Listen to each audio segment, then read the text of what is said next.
Starry Studios' Once Human is a survival sandbox shooter at its core, but there's much more complexity than meets the eye. Survival is about more than just eating cooked food or drinking clean water, and there's more to customization than unlocking recipes. While it may seem like the drops obtained from missions and world activities are sufficient, crafting is arguably more vital. Here are several things you should know to maximize your survival experience.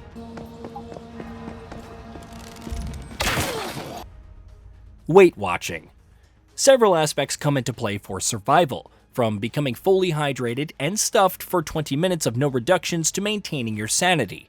However, one of the more underrated is weight. Depending on your character's weight, your carrying capacity, melee attack speed and damage, stamina, recovery, and more are affected. Though you can customize this from the character creation screen at the start, it's also possible to gain weight by eating specific food, like french fries. Alternatively, you can consume fat-burning juice to lose weight or drink dirty water and eat spoiled food to cause gastric discomfort. Using presets in building. If you're not into the whole base building aspect and want a quick solution, the Presets tab in the build menu can help. Hit B, right-click to open the menu, and navigate to House Blueprints.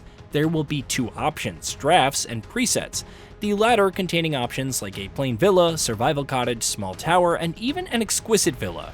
You can even have a travel trailer. Best of all, these can all be constructed in addition to whatever current base that you've already made with your territory, allowing for easier expansion. Just make sure you have the specified materials. Moving your base. If you need to relocate your base for whatever reason, whether it's moving towards other essential resources or simply because you hate your neighbors, there is an easy way. Go to the new location in question, enter the build menu, and press Z. This will allow you to position your entire base to the new spot. It's ideal if you need to farm a specific material and don't want to keep traveling back and forth to your base. Copying other players' bases.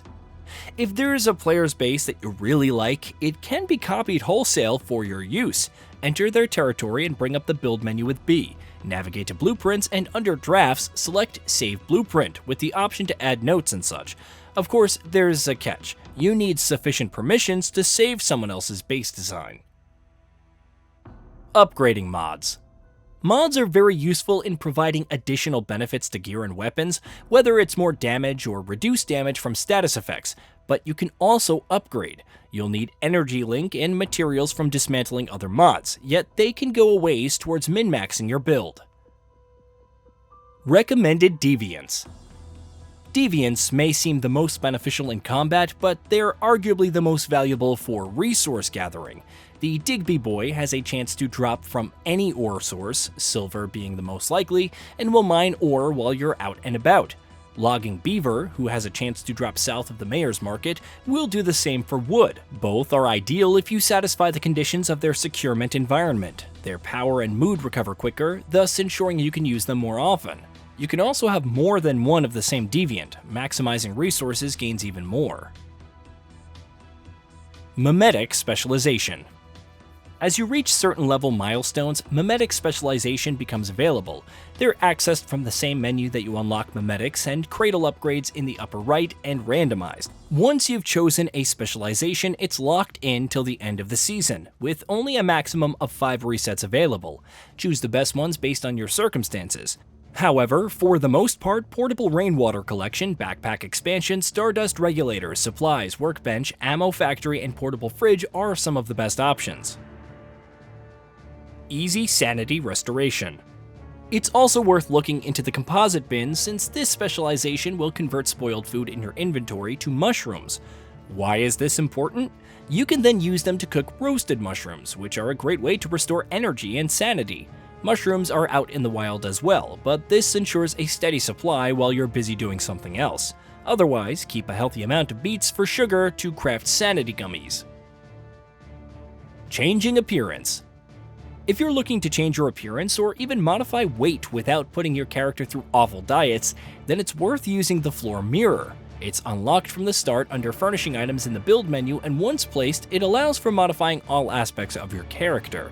The only problem is that it requires a renaming card, which is only available for premium currency. There currently isn't any way to get one for free, unfortunately. Buying blueprints. Aside from looting mystical chests for blueprint fragments, you can also get them to drop from the wish machine. The only problem is that the latter is essentially gacha, where you gamble Starchrom away for a chance at hitting the jackpot. However, it's possible to buy the blueprints directly by hitting G at the wish machine. They cost quite a bit, but it's a worthwhile addition, especially if you're looking for specific blueprints and don't want to waste currency on gacha RNG. Farming Starchrom. Starchrom is pretty valuable, but it's thankfully not too challenging to obtain. You can either get them from Prime War activities on the world map, though beware of their difficulty, completing season goals, and even as rewards from the free tier of the Battle Pass. Starchrom can also be earned by clearing objectives in the journey menu, and while they're not as hefty, every little bit counts. Repairing random weapons. You may wonder, like I did, what the point of crafting weapons and armor is when you can just find some great loot in the world. However, there are major reasons to do so.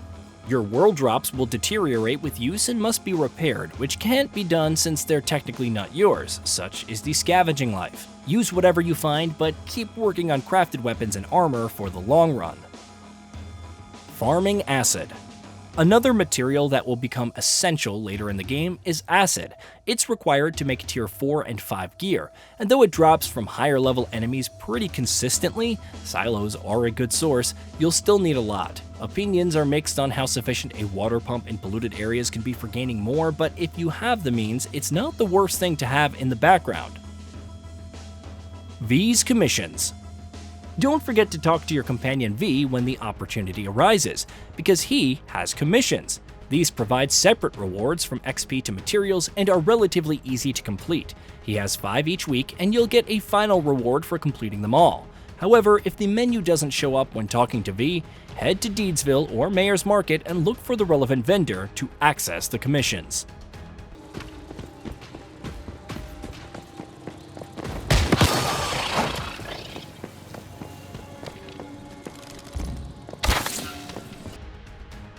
Hey, did you know that we at GamingBolt upload new videos every day? Stick around, drop a like, subscribe, and hit that bell, and let us know what kind of content you'd like to see in the future with a comment below.